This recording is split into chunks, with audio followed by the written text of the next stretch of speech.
ایک محدث گزرے ہیں حضرت زادان رحمۃ اللہ علیہ، ان کا بھی بڑا عجیب واقعہ ہے۔ اللہ تعالیٰ نے بڑی خوبصورت آواز ان کو دی ہوئی تھی اور کوفہ کی گلیوں میں یہ گانا بجایا کرتے تھے۔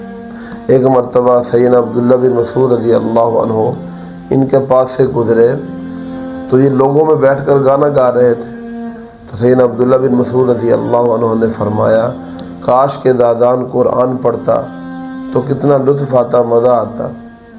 تو سیدنا عبداللہ بن مسعود رضی اللہ عنہ یہ کہہ کر وہاں سے گزر گئے۔ تو حضرت زادان رحمۃ اللہ علیہ نے لوگوں سے پوچھا کہ یہ کیا کہہ رہے تھے؟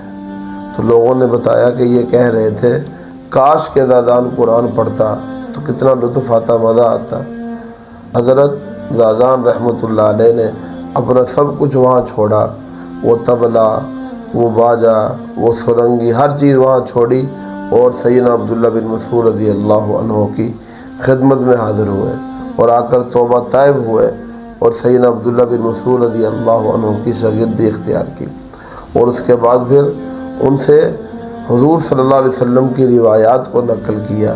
حضرت زادان رحمۃ اللہ علیہ سے حضور صلی اللہ علیہ وآلہ وسلم کے فرامین آج بھی کتب احادیث میں موجود ہیں۔